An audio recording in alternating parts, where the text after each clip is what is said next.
a-hole for stepping back and letting my trainee suffer the consequences of his actions.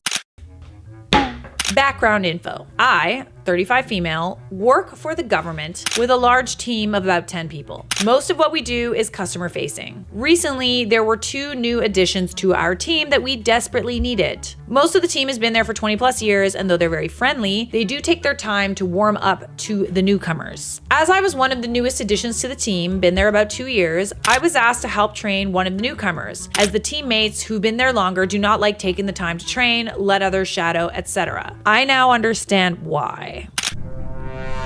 Lol. The trainee, let's call him Raj, 32-ish male, seemed pretty eager and energetic. He loves chatting, which I do too, so we bonded quite quickly. Specifically, as we are the only 2 people in our team that are immigrants that have previously lived in multiple different countries. The issue began as I noticed Raj was very chatty, to the point where he would forget about the time, and we would end up always being a couple minutes late to our appointments. I kept reminding him of the time, but it seems like he takes appointment times as more of a suggestion.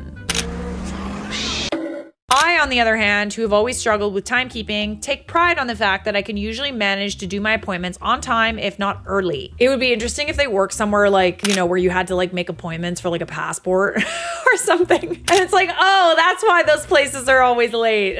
At one point, when he was meant to be shadowing me, he came back from lunch 10 minutes after the appointment time, at which time I was in the middle of seeing a customer. He asked me if he could join, and I said, no, we're in the middle of it now, maybe the next one. Afterward, he seemed very apologetic and said it wouldn't happen again, but it kept happening almost every day. The breaking point. On the day that Raj was supposed to begin doing the appointments himself, and I was meant to just sit back and watch him, I made sure to remind him that we would begin doing so after lunch. His first appointment was supposed to begin at 1:25, which I repeated twice to him, and he even said it back. At 1:20, I was back at my desk expecting him to be there, eager to do his first appointment, but he was nowhere to be found. 1:25 and nothing. At 1:27, he gets back to the office, chatting with people as he walks in, taking his time and asking me how my lunch was. I tried keeping my usual smile on, but reminded him his appointment was meant to have already begun. He laughed it off, asking, "What, are you gonna dock my pay 2 minutes or something? Don't worry." Time is not a suggestion, my dear, especially when it comes to other people's time.